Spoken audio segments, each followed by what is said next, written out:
Hibiscus जब भगवान बने सेवक, भक्त सखूबाई की अद्भुत कथा।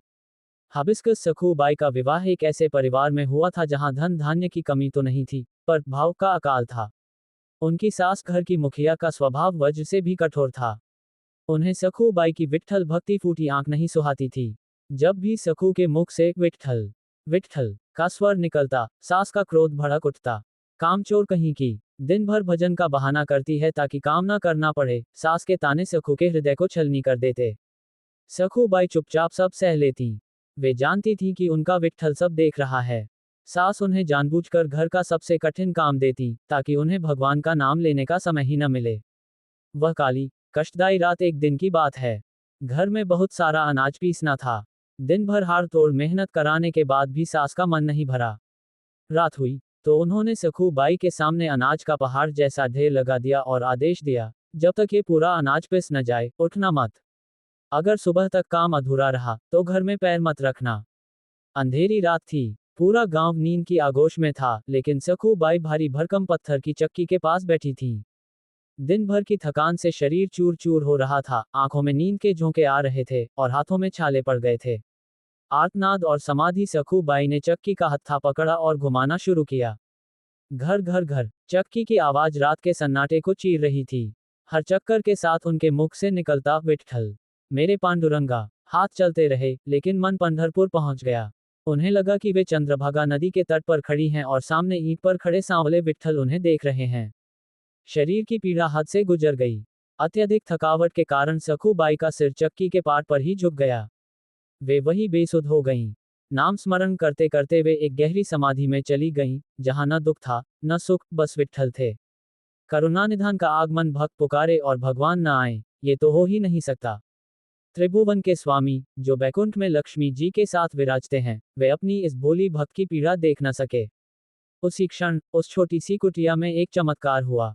साक्षात भगवान विट्ठल वहां प्रकट हुए। लेकिन उन्होंने चतुर्भुज रूप नहीं धरा। उन्होंने देखा कि उनकी भक्त का काम अधूरा है और सास का डर उसे सता रहा है। तब भगवान विट्ठल ने स्वयं सखूबाई का रूप धारण कर लिया। वही साड़ी, वही चेहरा, वही भाव। जगत के पालनहार ने उस भारी पत्थर की चक्की को अपने कोमल हाथों से पकड़ा और पीसना शुरू किया। सोचिए, जिसके इशारे पर सृष्टि चलती है, वह आज अपनी भक्त के लिए गेहूं पीस रहा था। पूरी रात चक्की चलती रही। भगवान बड़े प्रेम से अनाज पीसते रहे और सखूबाई पास ही निश्चिंत होकर सोती रहीं। भगवान मानो कह रहे थे, तू विश्राम कर मेरी लाडली, तेरे हिस्से का कष्ट अब मेरा है।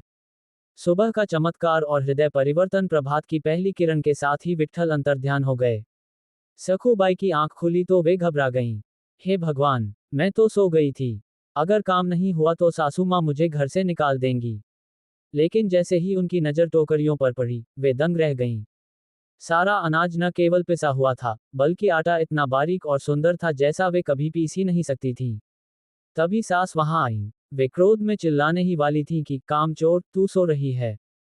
लेकिन जब उन्होंने देखा कि काम पूरा हो चुका है और सखूबाई के चेहरे पर एक अलौकिक तेज है, तो वे ठिठक गईं। वह समझ गईं कि एक थकी हारी अकेली स्त्री रात भर में इतना काम कर ही नहीं सकती।